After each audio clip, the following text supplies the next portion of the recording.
क्या दुनिया एक और इकोनॉमिक लॉकडाउन की तरफ बढ़ रही है? ईरान इजराइल के बीच बढ़ते तनाव की वजह से स्ट्रेट ऑफ हॉर्मोज पर खतरा मंडरा रहा है। ये दुनिया का सबसे इंपॉर्टेंट समुद्री रास्ता है, जहां से हर दिन करीब 21 मिलियन बैरल कच्चा तेल गुजरता है। अगर ये सप्लाई चेन रुकी तो पूरी दुनिया की रफ्तार थम जाएगी। मार्केट में हलचल साफ दिख रही है। कच्चा तेल की कीमतें $112 प्रति बैरल के पार पहुंच गई है। एक इंटरेस्टिंग फैक्ट ये है कि मार्केट में डर की वजह से लोग कैश बचाने में लगे हैं, जिसमें गोल्ड प्राइस में गिरावट देखी जा रही है। जब तेल महंगा होता है तो मैन्युफैक्चरिंग से लेकर लॉजिस्टिक तक हर चीज की कॉस्ट बढ़ जाती है। असर सिर्फ गाड़ियों पर नहीं, आपकी थाली पर भी पड़ेगा। खेती के लिए जरूरी फर्टिलाइजर का एक बड़ा हिस्सा इसी रास्ते से इंपोर्ट होता है।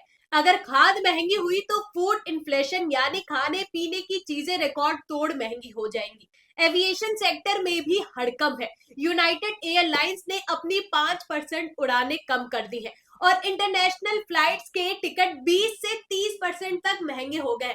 कई देशों ने इमरजेंसी मोड ऑन कर दिया है।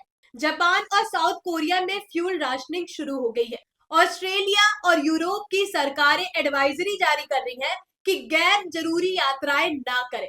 भारत अपना 80% तेल इसी रास्ते से मंगाता है। अगर सप्लाई चेन टूटी तो फ्यूल बचाने के लिए प्राइवेट सेक्टर को फिर से वर्क फ्रॉम होम मोड में जाना पड़ेगा और सड़कों पर गाड़ियां कम करने की नौबत आ जाएंगी। रूस से तेल मिल तो रहा है, लेकिन रेड सी में हूती विद्रोहियों के हमलों ने उस रास्ते को भी महंगा और रिस्की बना दिया है। क्या हम इस बड़े ग्लोबल संकट के लिए तैयार हैं? आपको क्या लगता है? हालात वाकई गंभीर है और ये संकट आपकी जेब पर सीधा असर डालने वाला है। इस वीडियो को जितना हो सके शेयर करें और अभी से अवेयर हो जाइए, ताकि हमें फिर से 2020 जैसे अनचाहे हालात का सामना ना करना पड़े।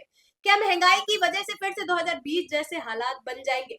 अपनी राय कमेंट में बताइए और ऐसे ही हर एक अपडेट पाने के लिए आप मेरे पेज को फॉलो कर सकते हैं।